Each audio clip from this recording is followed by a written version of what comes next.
Genya Ravan's career started in 1962 in a Brooklyn club called the Lollipop Lounge, which is also the title of her autobiography. On a dare, she jumped up to sing, which she states were the first time she had heard her voice. She was asked to join the band The Escorts, which featured Richard Perry as one of the members. In 1963, she formed Goldie and The Gingerbreads after meeting drummer Ginger Bianco in a Greenwich Village bar. After seeing the band at a party for the Rolling Stones, Atlantic Records Chairman Ahmet Ertegun signed them to Atlantic subsidiary Atco Records. Goldie and the Gingerbreads were the first all-girl rock band in history to be signed to a major label. While playing at New York City's hotspot The Wagon Wheel, Mike Jeffries, Eric Burdon, Hilton Valentine, and Charles Chandler of the Animals spotted them and invited them to come to England. Goldie and the Gingerbreads toured with the Rolling Stones, the Yardbirds, the Kinks, the Hollies, and Manfred Mann. They released their hit song Can't You Hear My Heartbeat in 1965, which reached number 25 on the UK's singles chart. This show is listener-funded. If you wish to contribute, our PayPal info is notyourmothersradio@gmail.com. That's notyourmothersradio@gmail.com. We would like to thank you in advance. We really need the help. So, let's get started. Here is Genya and Elliot bonding and having one hell of a time. Hey, Elliot, how you doing? Hello, Miss R. How are you? Good, good. What's going on? If we cut in and out, yeah. I hope you don't mind. This phone is connected to the wireless. Okay. And the wireless spectrum is going in and out, but we shouldn't have a problem. Well, you sound... Do you have an echo on your side? Let me get rid of it. It's gone now, right? Yeah. Okay, good. Yeah, it was the mixer. What was that? I had. Oh, okay. It was just one of the pans that was up. How you doing today? Everything okay? I'm good. Waiting for your call, and after this, I run out. Yeah. How's your leg doing? How's your foot doing? Well, it's healing, but at the same time, if I walk on it a little bit more than usual, it swells up again. So the break is an absolute break. It's not a fracture, Right. So yeah. I have to have patience, which I don't have. And yeah.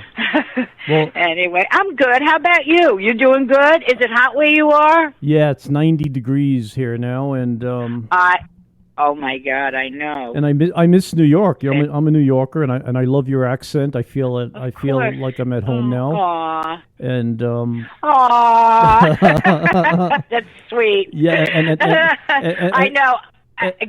I'm sorry, but before we start, I just want to let you know that No, go ahead. that I had such a crush on you growing up. I was in love with you, and Aww. You were? Yeah. What, you don't love me anymore? No, I still do. I'm just afraid. Are you still... I just don't want to see a hashtag me too. Oh, no. Well, I'm glad you had a crush on me. At least I did something for you, right? Yeah, you really did. You really did. From a 10-wheel drive on up, I was a big fan, right. and yeah, so I used to manage. Nice I used to manage my father's place, that club on Long Island. Oh my God, I played there so much. Yeah. I got there in the late '70s, early '80s, but yeah, I saw you there many a time, and so yeah. I've been a listener for many years, and That's nice to hear. Yeah. So what are you doing these days? You still involved in music? Well, I know you're doing the radio.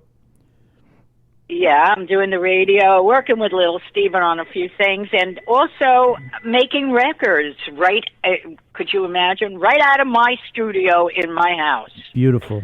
Making records and recording my shows out of my house. So it's like, it's You know, it's that time. It's that time. It's a great time in the music business. I don't think musically. No.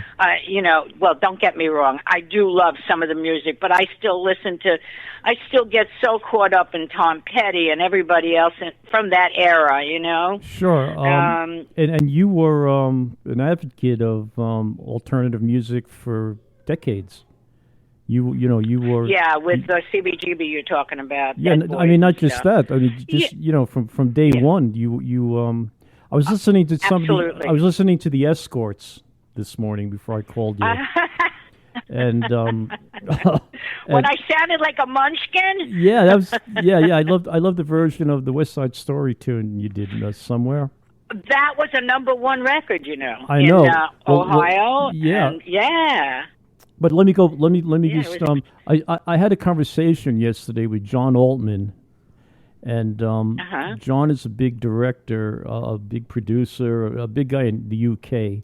And I said to him, I'm speaking, I told him I was going to be calling you today, and I was a little nervous because I was such a I'm such a fan and all the stuff you've done. I said I need some questions.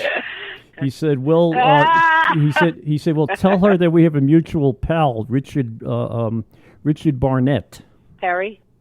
Oh, Barnett. Oh, yes, of course, of course. Yes. He's a great guy. He's a great guy, Richie Barnett. Yeah. And John. Do you know him? I know him through John, but John told me that he actually saw you perform in the UK with the Gingerbreads. And then you were back there with 10 Wheel Drive. Now, John, I said to John, well, feed me some questions. He said, what was it like being a pop star in London? He said, you were an actor. He said, you were huge there when we were. Yeah.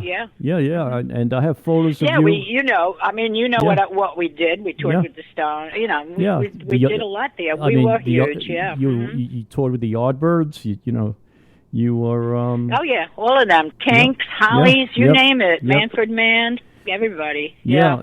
And now, so I mean, you were very young at that time, and you went. Yeah. But you were based on your history and the way you grew up. You had to have been so much more mature than most of these guys that you were touring with.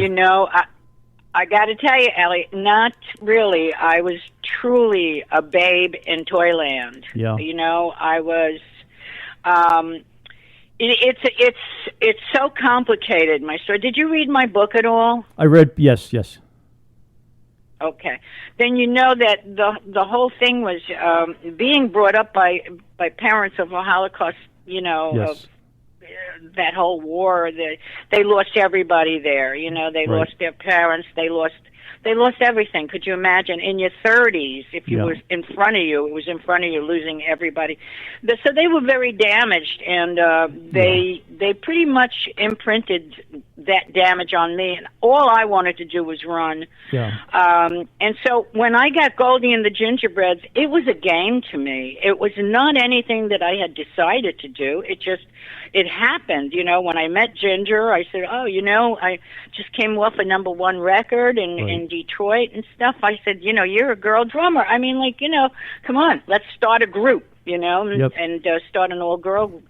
I had no idea what I was doing. It's like the first time I ever got up on stage when I pulled on Richard Perry's sleeve while he was on stage. I said, I want to sing. He said, could I finish my song first? Yeah.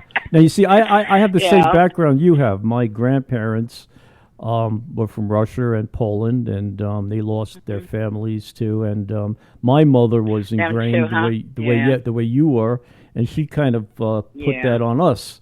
It was like she put it up. They all did. That's your. What else do you go by except now? What you're brought into the world, and you've got those people that are bringing you up. Now, unfortunately, my timing was not great then, but it wasn't up to me. I know. None of us were. Now, I know. You know Lee Oscar, the harmonica player, right? Sure. Yeah, the guy from War. Anyway, I love him. Well, Lee just put out an album called Never Forget. His mom was in Dachau. And oh my God! Yeah, really? And he just put out an album called Never Forget. based on he grew up in Denmark before he came to the States, so he was involved in all that too. And he, me and him, we're pretty friendly. And he was telling me it was the same thing. How he had to. There were a lot of scars and everything else that that they carried. Oh God, yeah. So yeah. So it's the same thing. But I'd love to send you a copy of that if you're interested. I would love it. I would absolutely love it. Yeah. Are you kidding, Lee Oscar? They made harmonicas with his name. I mean. Yeah. Lee is the company, but yeah. Amazing. He's still alive? Yeah, Lee's putting the album out next month. It's brand new album. God. Yeah, I spoke to Lee. God bless him. Yeah, I spoke to Lee a couple of days ago. He's still out there. And would you speak to him for me and tell him that I would love him on one of my cuts? Okay. Bring him. Yeah, I would love that. And and Willie. Oh, I would. Yeah, and I've been doing this show based on a lot of legacy performers, and it's amazing to find out how many performers came from that background where their parents were. Just involved with all that. Yeah, it's kind of strange, right? Yeah, but now let me ask you a question. Are you scared shitless like I am about the way the world's going these days? Oh, of course. I'm saying I'm kind of, my timing in music has always been right. I was always on the forefront, know. Yep. Maybe, it's like Little Steven said, maybe I'm not a household name, but people know who I am. Yeah. In the business. So I've always kind of like paved the road, so the pavers don't get the accolades, okay? It's the people that follow. Right. And because it's a business of following, if you got a Madonna that's a big hit, they want to sign 20 million Madonnas, Right. It's certainly not a business that independence and A&R, there is none. There was none. There never will be. No, and it's kind of scary because the real talent are the guys and women that that you don't know. I'm glad you said and women. Because it's true. Yeah, it's true. You know how many people have not been heard of that are amazing and incredible. I mean, it's not about how many people have heard of you. It's about your caliber of music. You know. Yep. Look at it's your Look at Eric Clapton, okay, a household word, but how about the Peter Greens and the Snowy Whites and the, Absolutely. Right? Absolutely. You're so spot on with that. Yeah. Well. So I mean, 10-Wheel Drive was the fourth. Was kind of like the grandfather of Blood, Sweat and Tears, and Yes, exactly. That kind of thing. The first album, the Blood, Sweat and Tears, the first album. Yeah, that's when I decided. With Al Cooper. Yeah. That's when I decided I wanted a horn band. Okay. And that was when I heard that. And that was quite the horn band. And that was an incredible band. Quite the horn band. I knew all those guys too because I had done a stint of just jazz. After Goldie and the Gingerbreads, I really just wanted to spread out a little bit more and see what I'm in the music business, so I wanted to. It's when people say to me, "What kind of music do you like?" I like all kinds of music. I don't have. You could tell by my recordings. I love all kinds of music. I'm not in a corner. I'm not cornered. You can't. And just speaking about 10-Wheel Drive, I know Alan Herman. Mm-hmm. I've spoken to Alan. Oh, my drummer. Yeah. Yes. Yeah, and Alan Herman. Yeah. Yeah. And Alan spends half his year in China now. He's involved. No, I didn't know that. What's he doing? He's involved with a Chinese woman, and they spend half their year, I think, still in China and half here. He's so nuts. He's always been so crazy. I know. And he's so nuts. And then I met Luther, another one of your drummers, and oh my God, you're hanging out with all my drummers. What's going on? I knew Luther when he was playing with Buzzy Linhart. Way back. Yeah. Oh, I got such funny stories with Buzzy Linhart. Yeah, anyway, Buzzy was a great guy. He quite the man. Oh, I loved Buzzy. I loved him. And before I forget, Artie Kornfeld sends his love. Yeah. Aw, Send it back to me, will you? Yeah, I will. Send it back to him for me. I will. I'll definitely do that. And so God, you're mentioning names that are just bringing back such great memories. I know. Yeah. And that's the whole thing with this. The guys who are still involved, who did it back then. It was a whole different world, right? It was a whole different mindset. Sure. Oh, are you kidding? It was totally a different world. I mean, I'm so glad. I got to tell you, I'm really, really glad that I was at the place where I was at that time. My timing, the 60s in the UK, the early 70s and late 60s in New York, and with a horn band, right down to CBGBs. I was there. I was always there at the right time. Maybe a little before, but your I was always there at the right time. Your 1969 Fillmore East show is still talked about as being a legendary show. It was a great show. Were you there that day? No. That night? No. But I understand that you bared it all, so to speak. It was. I did bear it all. I had two big stars painted on my boobs. I never wore a bra, so they painted the stars. So I wore a see-through top, and in the middle of the song, I take the top off, and the stars on the breasts were red and blue. So the lighting guy puts red lights on me, and it looked like I had nothing on. Except my chastity belt. There you go. Yeah. But it was those are things legends are made of. Yes, those are absolutely. And so you've worked with some of the greatest, and you've added. Oh my God, yes. But Ronnie Spector. There wouldn't have been a Ronnie Spector without you. That kind of thing. You kind of paved the way. You were, in fact, you actually produced Ronnie's first album, right? That was her. When we say first album, before she did, after she did the stuff with her husband. And, But but it was pretty much her first solo thing, and you were involved with that. Yes, and I tried to take her away from the oldies thing. That was the whole idea. I said, listen, you got to trust me through this in picking material for you, and you got to trust me in picking musicians. When I played her the Ramones song, Here Today, Gone Tomorrow, she looked at me like I had two heads, only to find out later, many years later, that when the Ramones wrote that, they had her in mind. Yeah, wow. How's that for casting? She also did. Then they went on to. She also did that other Ramones tune too, right? The one that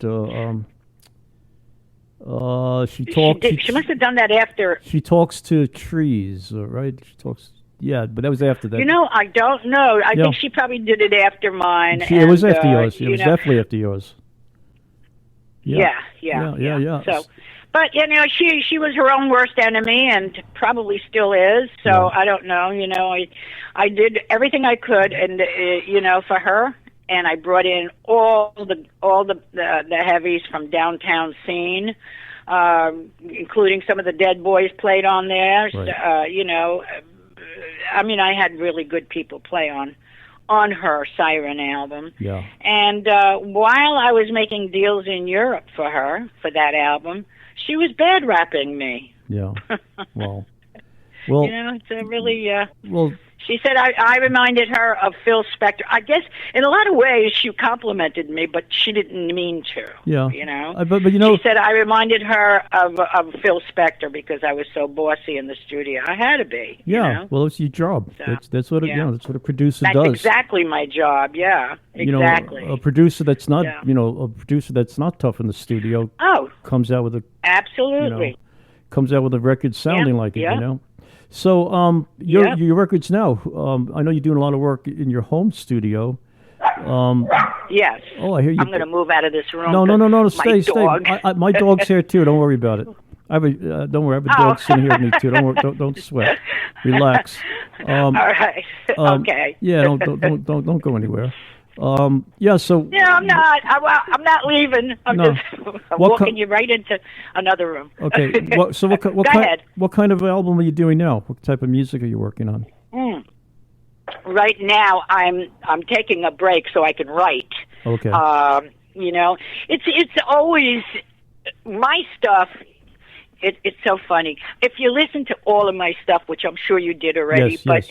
If you did, you'd notice there's a heavy R&B tinge to everything I do, including you'll hear a lot of my oldies, because that's what I come from, the doo-wop. Right.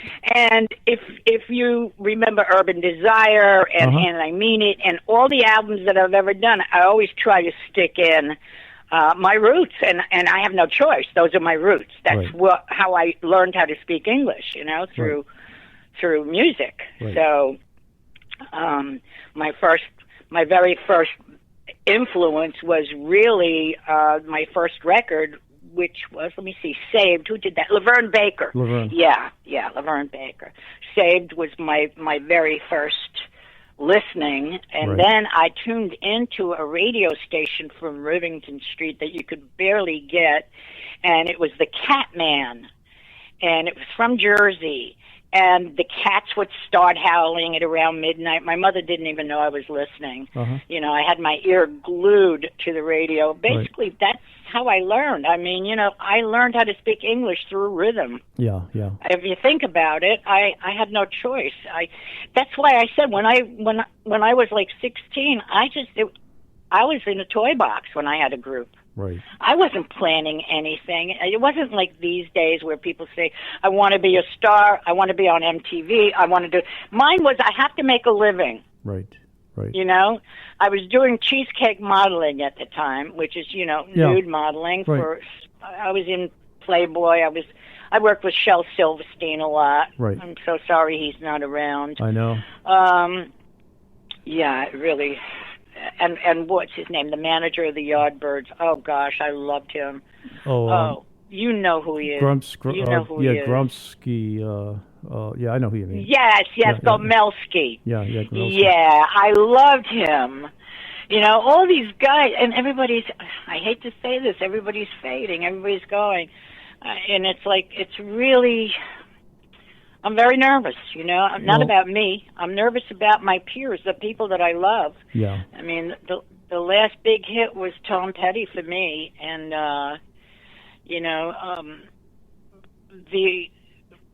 who's alive still? Have you ever heard of the Hearts? Not so and so in the Hearts, but the Hearts that sang "Lonely Nights." Oh no, I know the song. Yeah, I know the tune. Honey, you got to talk to her before she goes. You got to talk to her. Are you into doo-wop people? Definitely.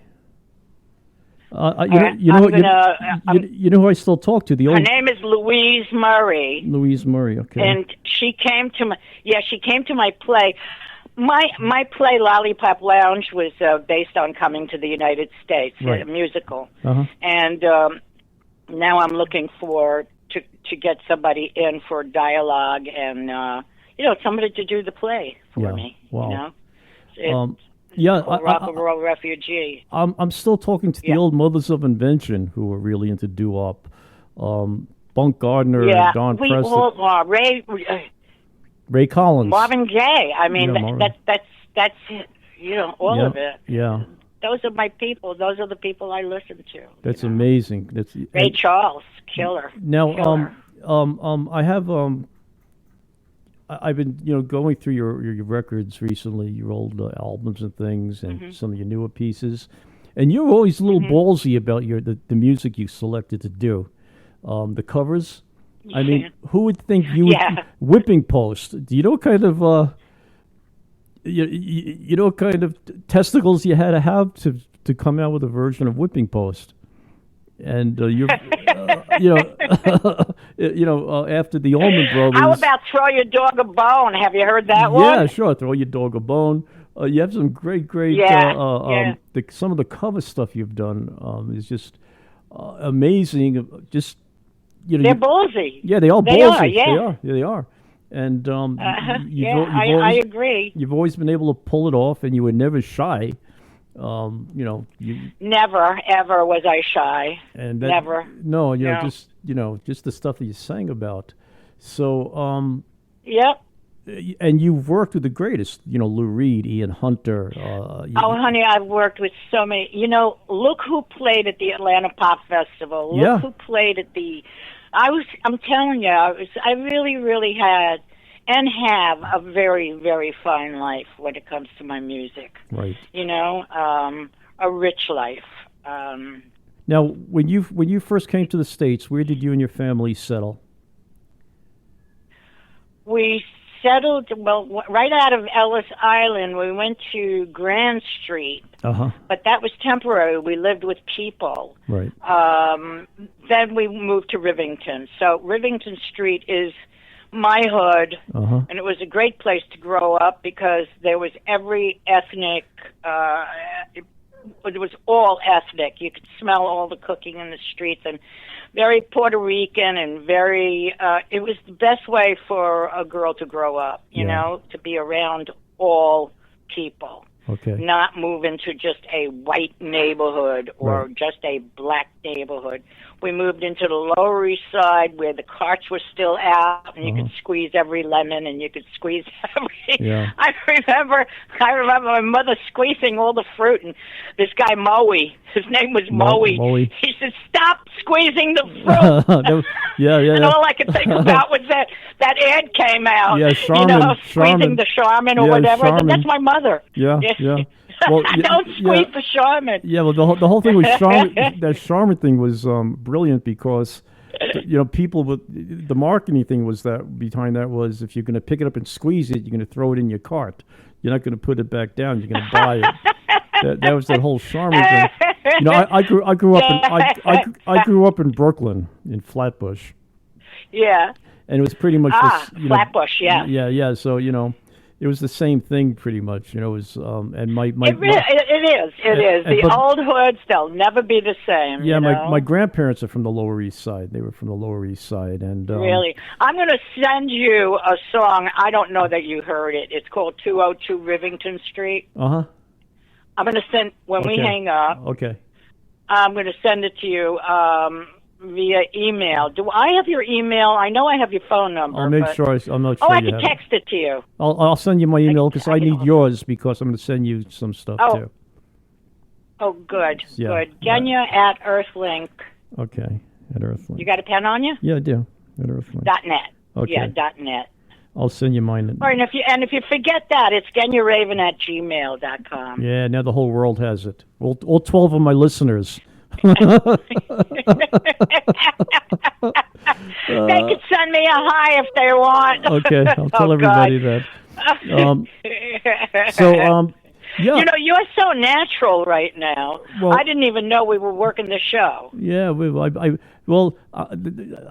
that's good. just it. You're good. We just laid back and we do it. That's what we do here.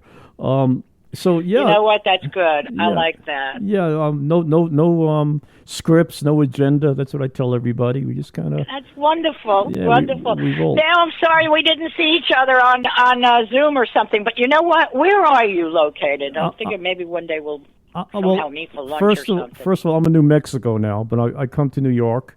And wonderful! I love New Mexico. Yeah, so you're welcome to come, and I have a room for you when you do get here. You sweetheart. You have a place in Mexico, don't you? I did. I sold it. You did, okay. I did because I was renting it out, and you know what? I'm not cut out to be a what do you call it? Landlord? Landlord? Thank you. Yeah. That's the word I was looking for. Yeah. Because I remember you had a place, White Castle, right? And it was. It was in Progresso. Yeah, but you called the place White Castle. Yes, I did. See, I remember. That was a while ago. You're good. You are good, man. Well, I'm a stalker. Now I have your phone number, your email. I'm a stalker. Yeah. So most stalkers are afraid of me. Yeah. Well, my nickname is Hey You Behind the Bushes. Stop it! That's so funny. My nickname is Hey You without a top on. well. This isn't the first time. This isn't the last time. I would probably get you out of the bushes saying you don't really have to hide. Here I am. Yeah, well, you're not going to get rid of me now. So we're going to be doing Zoom. We're going to be doing everything. You're going to be my go-to person from now on because you got it, baby. Anytime. You got my numbers. Yeah, you got everything. You're free to. Too many of the people I talk to, just they worry about it. They just, they put on airs and they're very, very, very laid back and they want everything to sound perfect. That's so screwed up because really there's no airs to be had. Nope. I prefer a interview with somebody that's that comfortable, with me. Yeah. Actually, there's a lot of people that interview you that really don't have their shit together. I have to tell you. Oh, I know. And that's trust me on that. I know, from all the interviews I've had, uptight people, and. Well, it's hard. You get that vibe, and then you go, well, okay, I'm going to just answer. I'm not going to elaborate. I know, and it's yes and no, and it gets boring. No, not here. And we're from the same grain, pretty much. We have the same background. We have the same, whatever. So and also, I'm a friendly person. People thought I ate nails for breakfast when they saw me on stage. Yeah. My whole persona on stage is one of a very tough person. Right. But inside, I'm a mush, Yeah, and So, new music. Where's that going? That scares the crap out of me too. My new music? Not yours. Not your new music. You mean music? And oh my God, you're asking. I know. I'm very lucky that I get to do two shows like Chicks and Broads and Goldie's Garage because I'm hearing a lot of new bands coming in, and I'm telling you they have no place to go. That's why I'm so inundated with all new artists who aren't new. Right. They've been around. It's just new music. Sure. Their music, and I'm playing some damn good music that I find. Yes. So, I say, okay, they're there. They're just not getting a chance to be aired anywhere. There's no place to be aired. There's no place to be... You know why it's going to hell? Because the clubs are not around anymore. Right. If there were some clubs in New York and around all of us, all the live clubs have closed. Right. How do you want people to learn their craft? Right. And why do the clubs close? I learned from playing, bars, and my first couple of gigs were places like bowling alleys, for God's sake. Yeah. Where you could hear me between strikes. We played out of one amplifier. Yeah. I had no idea what I was doing. Well, no idea. And that's why you sounded so good, because I knew music. You knew music, and I heard my music. And you learned. You learned by making mistakes. And I learned. And when I jumped up on stage, Elliot, with the Richard Perry band, the Escorts, Yep. I jumped on stage. I fell in love with my voice on a microphone. Right. And you don't I said, holy shit, I sound good. You do. But you know what the whole problem is now? Everybody wants to be the Beatles coming out of their garage. Absolutely. They don't want to go through the Germany days. They don't want to go through the Hamburg days. They don't want to. No, you know what? Those were the best fucking. Excuse my language. They were the best schooling you can get. And don't worry about your language with me. That's. I don't have a fucking problem with it. I wasn't sure. No, don't worry. I have to tell you of a marquee that we had. We played a lot of gigs in Jersey, Goldie and The Gingerbreads. Sure. And on one marquee, and I'm so sorry I didn't take a picture of it, it said, all-girl band, Goldie and The Gingerbreads, featuring free burgers. Free burgers. Yeah. That should have been your stage name. As big as our name, Free Burgers. Could you imagine? People thought. I said, "Wait a minute, is that another rock group?" Or something? No. I didn't know. That could have been your stage name, Free Burgers. That could be my backup band. Yeah, your backup band. The yeah. Free Burgers. The Free Burgers. Yeah, the Free Burgers. Yeah, wow. The Free Burgers. burgers. But those were the days. That's nobody wants to do that. Oh man, you can't buy that. No. There's no way on earth you can buy that. No, I mean, everybody was doing cover songs. Everybody was doing "Knock on Wood," "Hold On, I'm Coming," all of those songs. I mean, I got weaned on that shit. You know. Yep. How bad can my music be? Far behind. And that stuff is still classic music. That stuff is still being played today. It's still classic, and I got to tell you, my emails from fans, they get the chills when they hear me. Yeah, they get the chills. They still get the chills. Well, mission accomplished. Yeah, it is mission accomplished. Yeah, but you let me just go back. You learn your crafts making mistakes on stages. Doing the right thing, doing the wrong thing, and whatever you did, you added to just your knowledge of performing. Nowadays, people sit in their basement with Pro Tools or whatever whatever equipment. Yeah, this is not the time. No. Unfortunately, no. Back in the day, if you owned an amplifier and a guitar, you were hot shit. That's it. You were hot shit. Yeah. You could play anywhere. Yeah. And so. Yeah. That was the beginning. Now anybody could do it, and Yeah.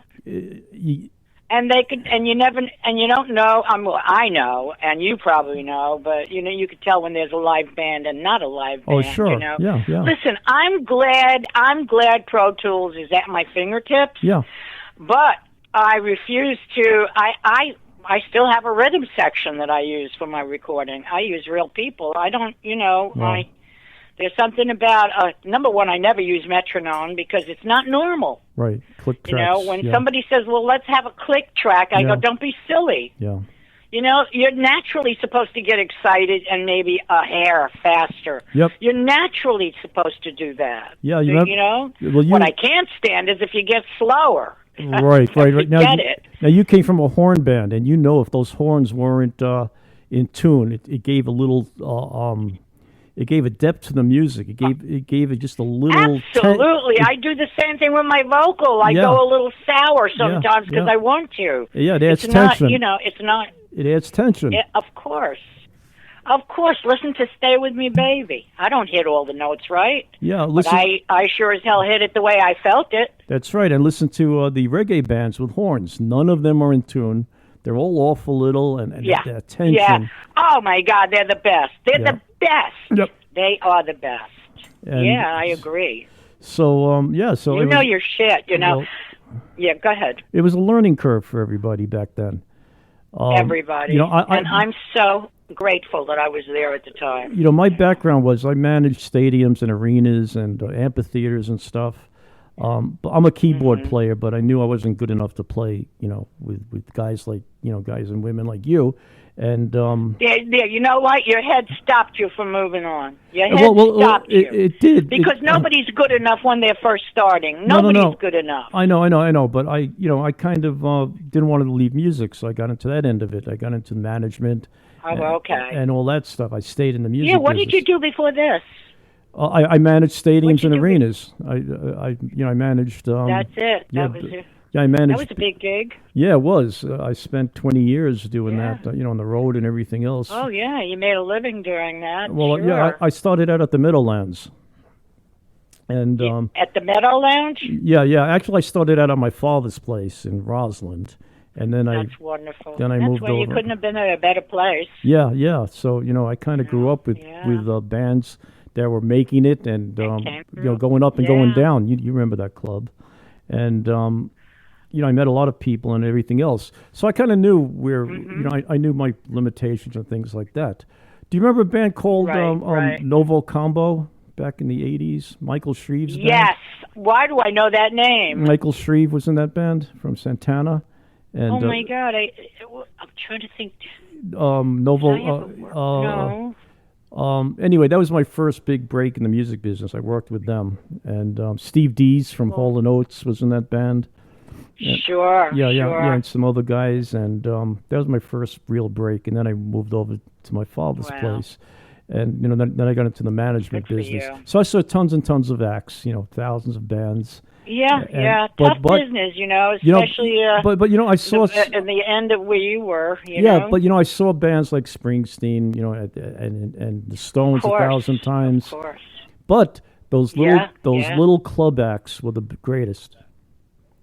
Well, I just so loved it. The CBGBs. It took a while for me to get used to big audiences, by the way. Yeah. But the CBGBs, the Tramps, you remember all those clubs in New York? My father's place. Sure. U.S. Blues, all those little clubs and things. All of them.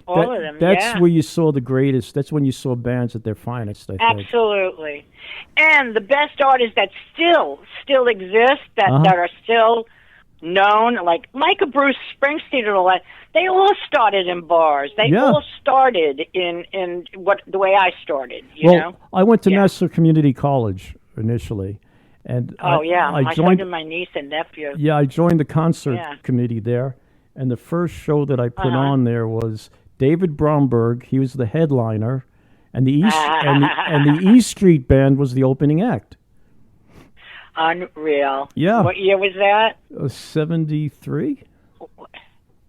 Unbelievable. Good for you. Yeah. So right away you got the smashers, but the whole thing is but again, those were when Springsteen and the E Street Band back in 73, he was sweating blood. Mm-hmm. He was it was just insanity. And absolutely. And he still puts on a great show, whatever, but it wasn't the same. He does. I have to admit he does, yeah. But it wasn't the same. They were Little Steven's working his ass off right now. He's got a lot of shit going on. What an amazing guy he is, isn't he? He is the best. I'll tell you, he wanted me to work at that place so bad, at the beginning. I was just shocked, that I could go in there like that and say, look, what about a show called Chicks and Broads? He loved it. Yeah. And then I said, well, what about unsigned bands? He goes, are there enough? I said, enough? Yeah. They're all over the place, and I'm telling you, I can't get enough on the air. I'm booked till, I think now it's August or September. Wow. Yeah. Incredible. Yeah. Wow. There's so many great bands out there. And it's only for unsigned bands. And the reason I wanted that was because I remember the first time I heard myself on radio. Oh. It helps you grow. And, it makes you feel like, okay, I'm not working for nothing. No. Get to hear it on the radio is major. Right. Now, what do you think about... So I'm glad I'm giving back, Yeah, but what do you think about the way music is going now? It became a free commodity. It's worth Absolutely. It is. But first of all, the pop acts now are terrible. They have a shelf life of a month, and then you have to throw them away. I know, a shelf life of a month. I mean, stop it. That's funny. Yeah, but it is. But then they go stale, and you throw them away, and you take out a new one, right? That's been going on for ages. Yeah, Look at Clive Davis. He dropped me right after my first album. Fuck him. Because he wanted another Janis Joplin, and I was fighting that. I know. Fuck him. Yeah, he's always a little crazy. Yeah, Clive. Yeah, but, he was. But okay, so, but it's worse now. Music became a free commodity. I know. I know. I remember as a kid, you would save up. It would take you 2-3 weeks to get enough money to buy an album. You would buy it. You'd know every name on that album. You know the producer. You know the A&R people. You would know the engineers. You would know every player on that album and follow them and just branch off. That's how I met you through 10 Wheel Drive. Yeah. That was my first introduction I'm telling you, to you. It was just such a happening.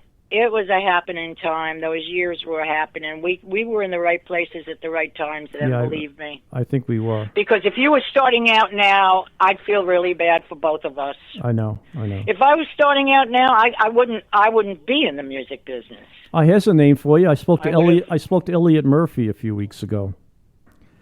Oh, all right. How's he doing? He's doing great. He's living in France, and he's doing really well. And he's, Oh, good for you. You're bringing up all these names. I love it. Did you speak to Elliot Randall at all? I've been trying to get to Randall. I spoke to him years ago, and we're friends. We're friends. You want me to hook it up for you? Yeah, get him. I know Luke. I know Alan worked for him. Alan Herman worked for him for a bit. Yeah. Let me ask you, are you in touch with Elliot at all? Is he a friend of yours on Facebook? He's a friend of mine on Facebook. We know each other. We write to each other and all that stuff. I just can't get him to... All right, so could I shoot him an email telling him to get a hold of you? Yes, all right, definitely. I will do that. You could have any of your friends... Definitely send me your email address, please. Yeah, well, anybody you could think of. I'd love to speak to them. And this is my thing. Right. I'm not... I love speaking to all you guys and gals and women and whatever. Hey, I got a good idea. Yeah. I got a good idea. Okay. I know who you should speak to also. This label comes out of Boston. It's not even a label yet, okay? It's called Rum Bar. Okay. And Lou Mansdorf is the guy that runs it. He is one of us, okay? He's easy to talk to. You want to see a man that's on the button with music that could be our future? I want you to talk to him. Okay.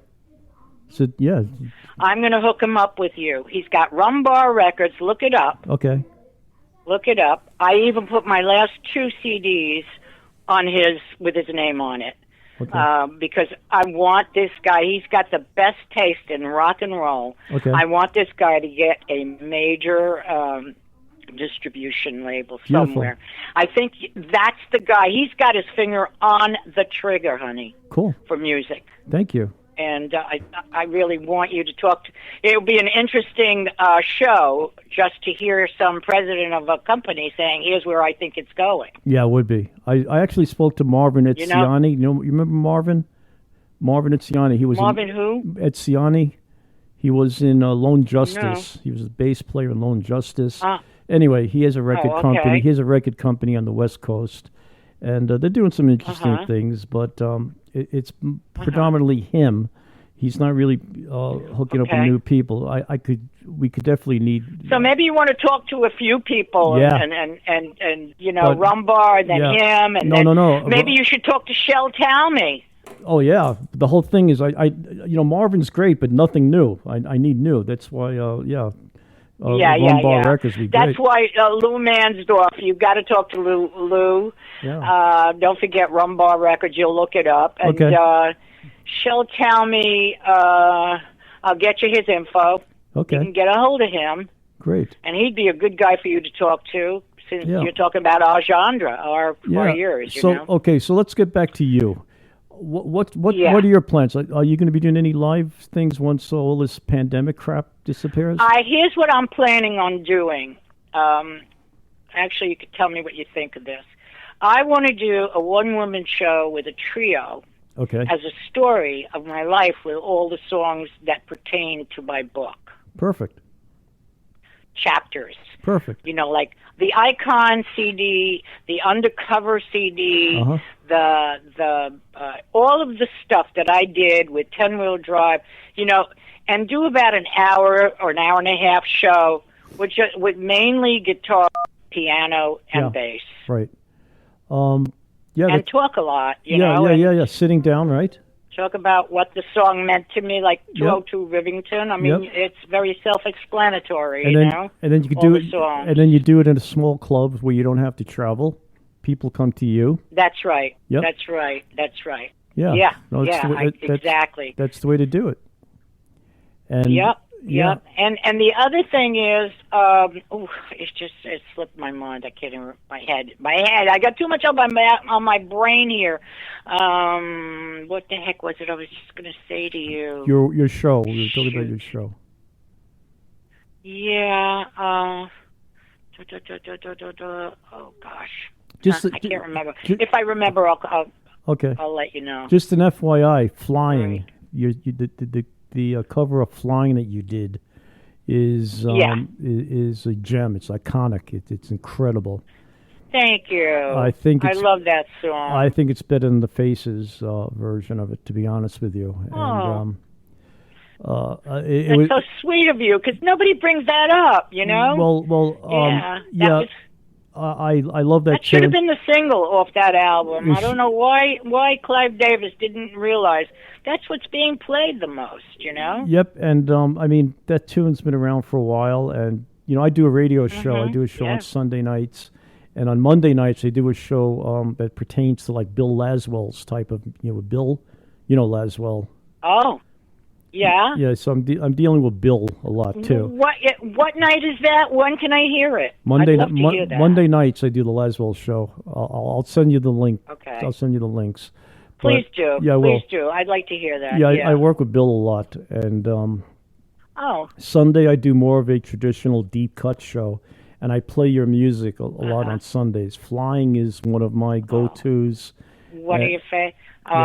Great, baby. Great. I can't wait to send you 202 Rivington. Yeah. I think you're going to, I think you're going to like it a lot. And I think Flying is the tune that made me fall in love with you. I'll be honest with you. I'm telling you, it's one of my all-time favorite go-to, like my top 100 singles, that kind of thing, even though it wasn't a single. That's wonderful. And I'm so glad I can do that to you. You know, I mean, it's like that's the communication there, right there. Yeah, that and Eye of the Needle. Eye of the Needle is. Eye of the Needle, sure. Yep. Sure. Yeah. So. Well, baby, you got good taste. What can I tell you? Yeah. And 10-Wheel Drive morphed into a disco act, right? After you left. Well, yes. Yeah. Let's All Chant, right? You're talking about Mike and Aram that went on to disco. Right. Well, you know, that's where it was going. They needed to make a living after I left, and that was that, you know, and that's what they went to. And I went downtown to CBGB's. Yep. And so you went down to CBGB's and became the, for lack of a better... A&R for his label, CBGB Records. Yep. But the godmother of punk, that's your new title, right? Exactly. Yeah, and you did do your homework, Elliot. Okay? Well, it's not even homework. I've known this stuff for centuries. It's been me and you, baby. Yeah, I've been a fan. In fact, it truly is. It truly is. It's a small world amongst the heavies. I got to tell you. It is. I mean, I went to CBGB's a lot. You know, I saw all the great shows down there. I saw the New York Dolls. Oh yeah. I used to hang out at the Academy. Remember the Academy of Music? Sure. Yeah, I saw some great shows. Sure, I do. Yep. And you know, I saw Lou Reed's Rock and Roll Animals show there. I saw Elliot Murphy open for the Dolls there. You know, that kind of thing. Yes. So so I was you know, I was kind of living the life. Good time. The same thing you were doing. That's where you learned everything, baby. That's when we were learning. You know, we were on the street level of music. That was our we were that was on our the college street level of music. Yeah, that was our education. Exactly. That's what I always say. Yep. I always say that. That was my school. I quit school at 16. I mean, what did I... Listen, I went to England and asked who the president was, okay? I saw some incredible photos of you with Mick and with Jeff Beck and with Jeff Beck and yes, I mean you really learned you really learned doing it, and it's incredible. You know, I really did. And only the strong. But I got news for you. I turned Jeff Beck on to Buddy Guy. I believe it. Yeah.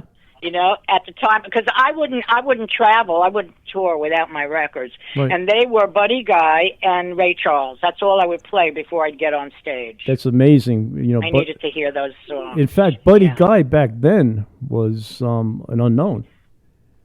You know, totally unknown. Yeah, Buddy Guy was. And then I got up on stage and I sang with him too. So that was good. Wow.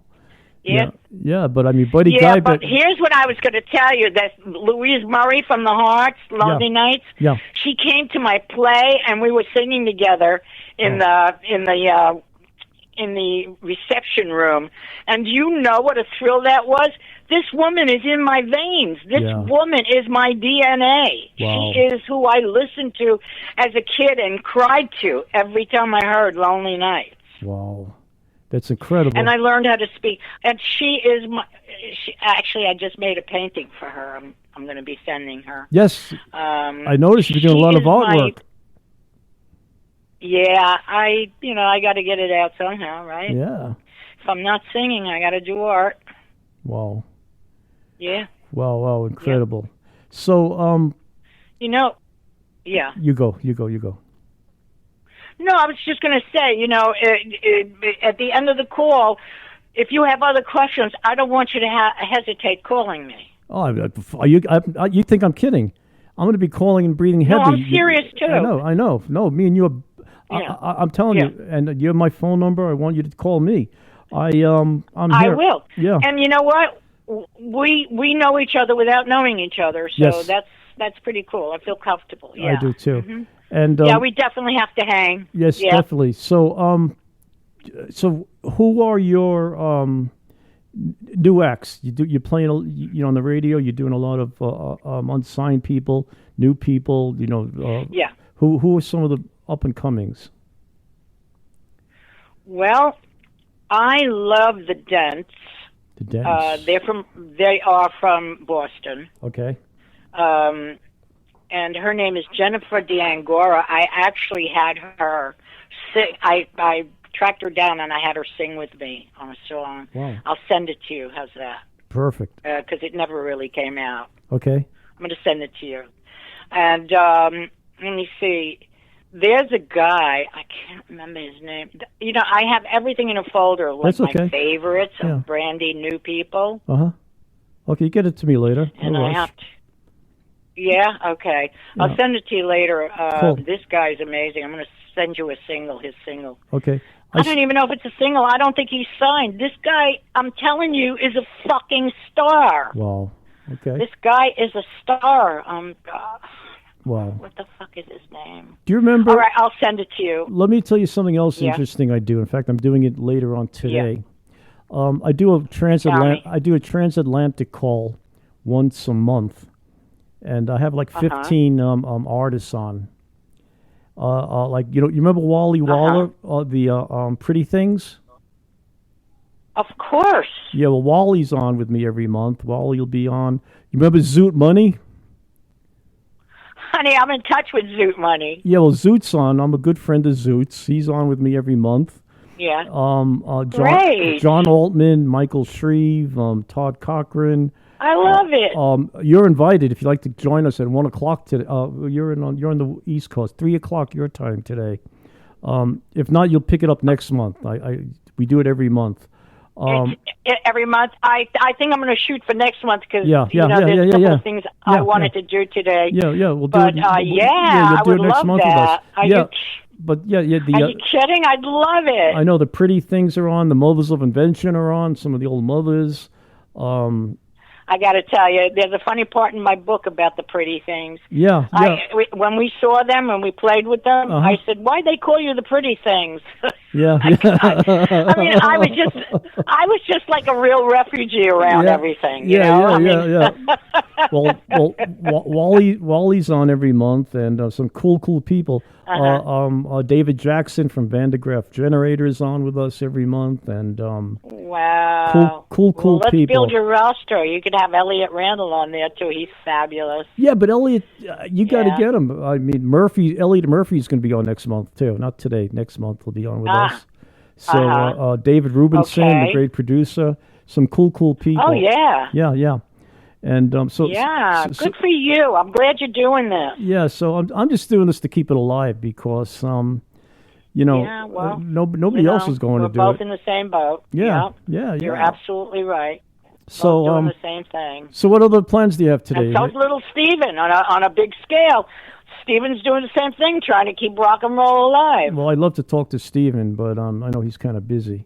Right now, he's totally busy. I mean, you couldn't even get him right now. I know. Nobody could get him right now. I know. He's also in the middle of, right. He's filming. He's doing everything, you know? So we have some great people involved, and so I'm going to put you on our guest list for next month. I think that's wonderful. Yeah, I would love that. And it's the first Monday of the month. That's when we do it. The first Monday. So of the that's month. easy to remember. Yeah, but I'll send you invites and all that that's fun easy. stuff.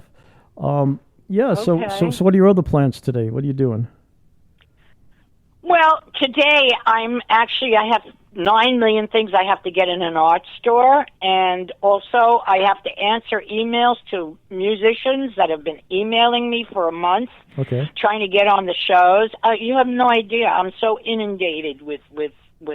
I have to buy so much space. I have to get another computer. Right. I just had to get one too. Because I can't throw music away. I have never been able to, and I never will. I can't throw it away. I have to keep it. So just get a another drive. You don't need a whole external. Computer. Yeah. No, I know, and I have 3 external drives now. I got a ton of them too. And I'm going to get another one just for the music. Yeah, yep, that's what I do, and then I have another one to back it up.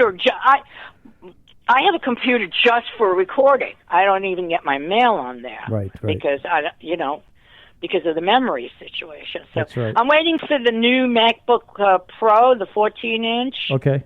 It's supposed to have a really good memory and space and all that. So I'm going to get that as soon as it's out. Okay. Just do music out of that laptop. Yeah, but anyway, you know what? I'm a happy camper. Good. I'm a happy camper. When I think about everything I've done, it's like 9 lives. I've had so many lives, Yeah. Thank God it's in the same place, which is in music. Right. That's the lives I've had. Well, and it only comes to people who deserve it. thank you. And you too. Listen, you put your dues in. Yeah, but you got hit with that thunderbolt. You were you made it happen. Yeah. And I'm a go-getter. I have to say, I am a go-getter. Very hard for me to sit still. And you're in the history books. You're the one who made it happen for a Yes, I am. You opened up the doors for female artists. You're the one who did it. They all know me. Shocks the hell out of me. Every time I meet a very young girls band or female musician, they all know Goldie and the Gingerbreads. It blows me away. Yeah, in fact, I just saw something. Blows me away. You must have posted it, talking about the pretty things. The drum ad that you put up for the Gingerbreads. Yes. One side was you. Yeah, the drum ad, the premier drum ad. The premier drums. One side was you, and the other side were the pretty things. Yep. That's pretty funny. Wow. You know your shit, don't you? Yeah, I do. I kind of. Well, you know that Goldie and the Gingerbread CD coming out July. Yes, I know. I've been waiting for that. In fact, I've been picking up singles here and there. It took me so long to. It took me so long to find the Escorts CD. Oh yeah. Well, you know what? Had you called me, I would have sent it to you. I have it. I have them. I need I need an autographed one, so I'm sending you my information. You're going up on my wall. Okay. But yeah. So. Yay. Yes, I've been listening to the 7 Wonders of the World. That's been my on my playlist. Yeah. Great stuff, and well, I could go on forever, but I know that was done by that was put together by Kenny Vance, wasn't it? Yeah, I believe it was. Yeah, Kenny Vance. Put it together. Yeah. Yep. Have you read Richard Perry's book yet? No. Cloud 9. It's just coming out. Yeah. He sent me a copy, signed it to me, and I can't find it anywhere. Oh. So he has to redo it, send it to me again. So anyway, I don't know why I told you that, but I just did. That's okay. Well, this is That's what I mean. I feel like I know you for 20 years. Well, you do. Now, this is what's going to happen. I'm going to let you go do what you got to do today, but I'm going to write to you, and we're going to do this. We're going to do this again in a couple of weeks. Anytime, baby. Yeah. You have carte blanche. Call anytime. Thank you, my I'm dear. going to be sending you messages about who I think maybe you want to talk to. Oh, I love that. Yay, nay. I love that. Also, I do on the Sunday night show. I do guest DJs. I would love to have you on as a guest DJ with me one night because your musical knowledge is incredible. I would love it. Okay. I would love that. I could even get you that guy that I think is a fucking star, and he can't get arrested. Okay. It's just boggles my mind. We'll make it happen together. All right. You got it, baby. Okay, you sweetheart. got it. Stay safe. You take care of yourself. You and too. let me know if you have any plans coming up this way, all right? Let me know. I promise. Okay, so love you and stay safe, okay? Love you, too. And you stay safe, too. Anything you need, you call me, all right? I'll do that, I promise. All right, kiddo. Okay. You take care, baby. Bye-bye. Bye-bye. Not Your Mother's Radio is listener-funded. If you wish to contribute, our PayPal info is notyourmothersradio@gmail.com. That's notyourmothersradio@gmail.com. We would like to thank you in advance for any contributions. Elliot definitely is not your mother.